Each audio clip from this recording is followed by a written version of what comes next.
Welcome students, Narayan Ghosh education চ্যানেলে তোমাদের স্বাগতম। চলে এসেছি মাধ্যমিক প্রশ্নবিচিত্রা 2026 ভলিউম 2 থেকে বাংলা ব্যাকরণের সমাসের কিছু প্রশ্ন নিয়ে। তো চলো, প্রথম প্রশ্ন, যে সমাসে সমসমান পদ দুটির উভয় পদই বিশেষ্য এবং পরপদের অর্থ প্রাধান্য পায় তাকে বলে কর্মধারয় সমাস।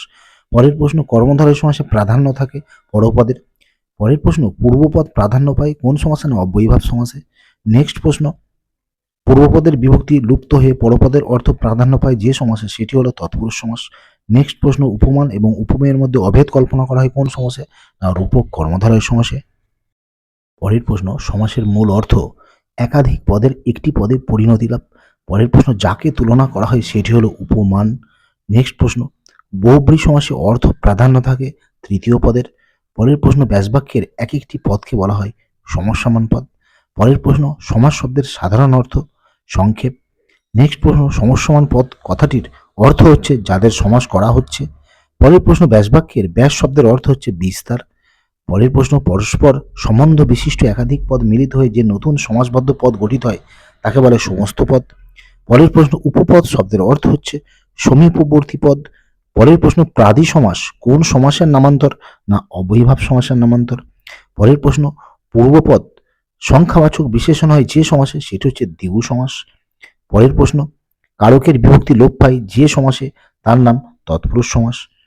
নেক্সট প্রশ্ন, ক্রিয়ার বিপরীত প্রতিক্রিয়া এটি কোন সমাসের বৈশিষ্ট্য? এটি অব্যয়ীভাব সমাসের বৈশিষ্ট্য। পরের প্রশ্ন, একশেষ দ্বন্দ্বের সমস্ত পদটি সর্বনামের বহুবচন হয়। নেক্সট প্রশ্ন, উপপদ তৎপুরুষ সমাসের পূর্বপদটি সবসময় বিশেষ্য পদ হয়। পরের প্রশ্ন, দ্বন্দ্ব সমাসে দুটি পদের মাঝে কি থাকে? না সংযোজক অব্যয়পদ থাকে।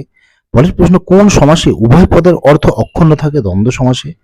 পরের প্রশ্ন, দ্বন্দ্ব সমাসে অর্থ প্রাধান্য থাকে? সঠিক উত্তর খ উভয় পদের। পরের প্রশ্ন, যে সমাসে পূর্বপদ উপমেয় এবং পরপদ উপমান এবং সাধারণ ধর্মটি উজ্জ্ব থাকে তাকে বলা হয় উপমিত কর্মধারয় সমাস। পরের প্রশ্ন, উপপদ সঠিক উত্তর ক অর্থাৎ কৃদন্ত পদের আগে বসে। পরের প্রশ্ন, বর্ণের সঙ্গে বর্ণের মিলনকে বলা হয় সন্ধি। নেক্সট প্রশ্ন, সমাস গঠনের প্রধান শর্ত হলো সঠিক উত্তর ঘ অর্থাৎ অর্থ সঙ্গতি রেখে সমসমান পদগুলিকে যুক্ত করা। পরের প্রশ্ন, সন্ধি ও সমাস উভয়ই সঠিক উত্তর খ সংক্ষেপ ঘটায়। পরের প্রশ্ন, সমাসে পূর্বপদ সাধারণত সঠিক উত্তর গ আগে বসে। পরের প্রশ্ন, সমাসে গঠন করা হয় সঠিক উত্তর ঘ অর্থাৎ পদ। আজকে শেষ প্রশ্ন, সমাসবদ্ধ পদ সর্বদা সন্ধিযুক্ত হয়, বাক্যটি আংশিক মিথ্যা। তো স্টুডেন্টস, এই ছিল গুরুত্বপূর্ণ ভিডিও। পরবর্তী ভিডিও নিয়ে খুব তাড়াতাড়ি তোমাদের সামনে চলে আসছি। ততক্ষণ সবাই ভালো থেকো, আর নতুনরা অবশ্যই চ্যানেলটি সাবস্ক্রাইব করো। সবাই ভালো থেকো, সুস্থ থেকো, বাই।